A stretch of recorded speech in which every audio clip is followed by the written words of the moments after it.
আসসালামু আলাইকুম, মানিশা কিচেনে সকলকে স্বাগতম। আজকে আপনাদের সঙ্গে শেয়ার করব চাউমিন পাস্তা রেসিপি। এটা বাচ্চাদের টিফিনের জন্য একেবারে পারফেক্ট। ওরা এমনিতে চাউমিন পাস্তা খেতে অনেক পছন্দ করে। যদি এর সাথে একটু সবজি দিয়ে দেওয়া হয় তাহলে কিন্তু এটা বেশ হেলদিভাবে কিন্তু হয়ে গেল একটা টিফিনের রেসিপি। আমি অনেক সময় দিয়ে এইভাবে বানিয়ে থাকি, তবে ভাবলাম যে আজকে এই রেসিপিটা আপনাদের সঙ্গে শেয়ার করি, যদি আপনাদের উপকারে আসে। তো খুবই অল্প তেল মশলায় কিন্তু এই রেসিপিটা আপনাদেরকে তৈরি করে দেখাবো, আর খেতেও কিন্তু দুর্দান্ত হয়। এটা কিন্তু বাচ্চা কেন বড়রাও খেতে পারবে। তো চলুন দেখে নেওয়া যাক কিভাবে আমি পাস্তাটা রান্না করি। গ্যাসে ফ্রাই প্যান বসিয়ে দিয়েছি। ফ্রাই প্যানের মধ্যে দিয়ে দেবো পরিমাণ মতো পানি। পানিটা একটু গরম করে নিব। পানির মধ্যে দিয়ে দেবো একটু লবণ, সাদা তেল। পাস্তা আর চাউমিনটাকে সেদ্ধ করে নিব। তো প্রথমে আমি পাস্তাটা দিয়ে দেবো। পাস্তাটা দিয়ে একটু বলক তুলে নিব, তারপরে কিন্তু চাউমিনটা আমি দেব। ভালো করে বলক তুলে নিয়েছি, আর এইটুকু মাত্র চাউমিন ছিল, তো তার জন্য কিন্তু পাস্তা আর চাউমিন আমি একসঙ্গেই রান্না করছি। এবার আমি চাউমিনটা দিয়ে দেব।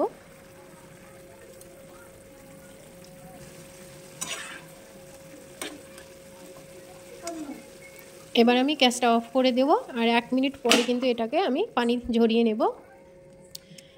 এখন আমি সবজিগুলোকে কেটে নেব।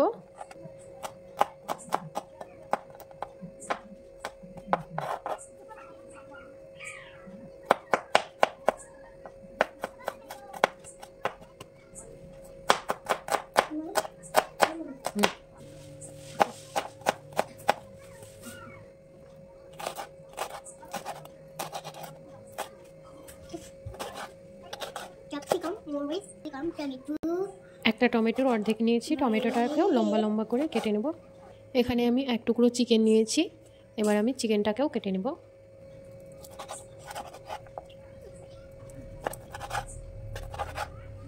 গ্যাস ধরিয়ে ফ্রাই প্যান বসিয়ে দিয়েছি। ফ্রাই প্যানের মধ্যে দিয়ে দেবো তেল।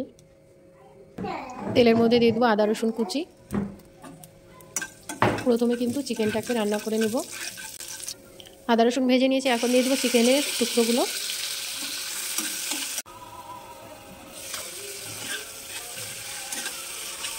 এবার দিয়ে দেবো লবণ, আর চিকেনটাকে আমি একটু ভাজা ভাজা করে নেব। এবার দিয়ে দেবো একটু জিরে গুঁড়ো, আবারও ভালো করে মিশিয়ে নেব। এবার আমি এর মধ্যে দিয়ে দেবো গাজর কুচি। গাজরটা যেহেতু সেদ্ধ হতে একটু সময় লাগে, তার জন্য আমি একটু আগেই দিয়ে দিয়েছি। আর দেবো পেঁয়াজ কুচি, কাঁচা লঙ্কা কুচি। এবার আমি এটাকে ভালো করে নাড়াচাড়া করে মিশিয়ে নেব, আর গাজরটা সেদ্ধ হওয়া পর্যন্ত এটাকে আমি রান্না করে নেব। খুব বেশি গলিয়ে ফেলা যাবে না, যা সেদ্ধ হয়ে আসবে সেই মুহূর্তেই কিন্তু বাকি সবজিগুলো অ্যাড করে দেব। এবার দিয়ে দেবো ক্যাপসিকাম কুচি।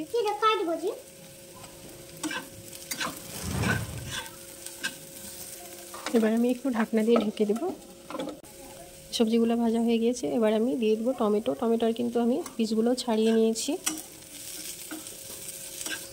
এবার দিয়ে দেবো সেদ্ধ করে রাখা চাউমিন পাস্তা, আর ভালো করে মিশিয়ে নেব। আপনারা চাইলে কিন্তু এখানে আপনাদের পছন্দ মতো সবজি দিয়ে নিতে পারবেন।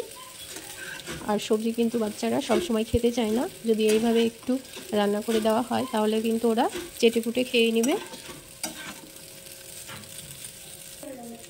এবার দিয়ে দেবো চাউমিনের সেই মশলাটা। সবজির পরিমাণটা বেশি থাকবে, কিন্তু মশলার ভাগটা কিন্তু একটু আমি কমই রেখেছি, যেহেতু বাচ্চার জন্য বানাচ্ছি। এবার আমি ভালো করে মিশিয়ে নেব। খুব সহজেই কিন্তু আপনারা এইরকম healthy and tasty chow mein pasta বানিয়ে নিতে পারবেন, বাচ্চাদের টিফিনেই হোক বা বিকেলের নাস্তায় হোক।